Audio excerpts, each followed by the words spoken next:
So it's like that, man. I see flexing too. No. I'm trying to, trying to get the nipples out there. Oh, first, I just like to record. Gotcha. That's shady camera. No, yeah. This concept of PEO. In our meetings, they would talk about PEOs. My challenge was I didn't even know what it stood for.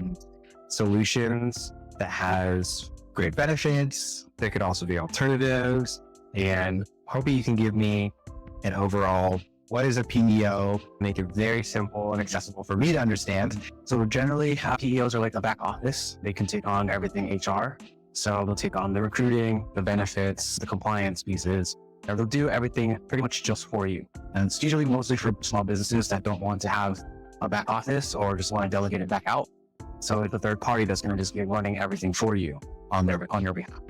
So benefits of it is that, they will do everything for you. It's great.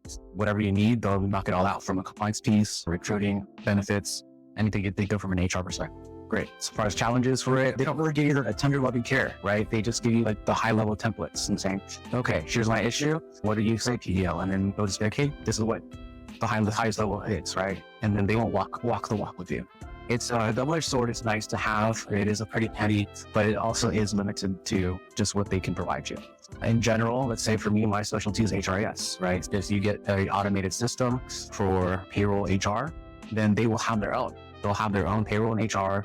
They'll have their own benefits, whomever it is on their Rolodex of people or benefits, and they'll just have their own team. Versus if you look at it from a different perspective and say, hey, I want to be more customized. I want to be, providing things for my employees way better, much more, and give that tender loving care.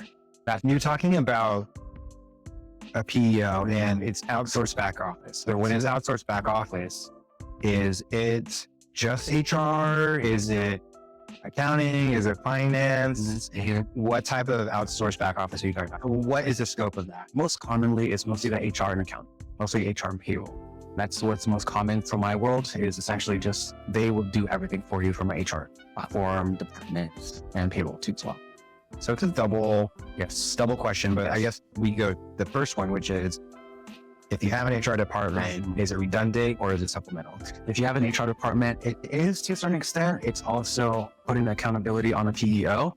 So you can have an HR person that can be semi-experienced, not very high level, and they can just do the basic administrative work, and then they'll refer to PEO saying, hey, I have a challenge with something that they have that's more high level. And so they'll refer to the PEO as I guess you'd say, as a backbone.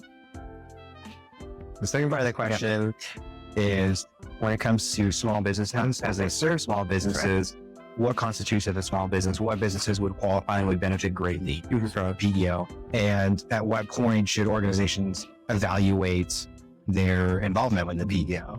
Yeah, most of the time, small businesses is startups, contract work, anything under 200 employees. Usually, you'd see that most commonly go to have a PEO. Most of the time, they're so operationally heavy that they don't even want to put time into looking at the back office part. So they'll delegate it out to have a PEO do it. Are your employees in down may be helpful. Where reevaluation should begin is overcharge reports. Well, reevaluation should begin in general is how much you're getting your retention, how much you're putting culture into your team. A lot of businesses are just more forward-facing in terms of operations and sales. But if you take a look back at their team in general, are there any issues? Are there any cultural issues, retention issues, or challenges, people challenges in general? And how are the back office PEO supporting you? Are they supporting you, or are they walking the walk with you, or are they just giving you a template and saying, hey, this is what you should do, and you're on your own? You brought up culture.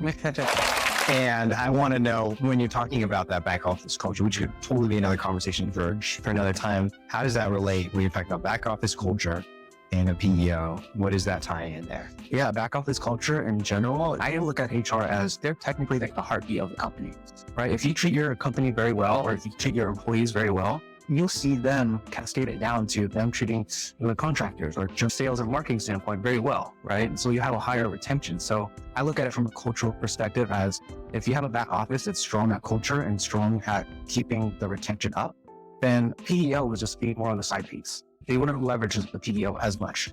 And also at the same time, it's very costly to have a PEO.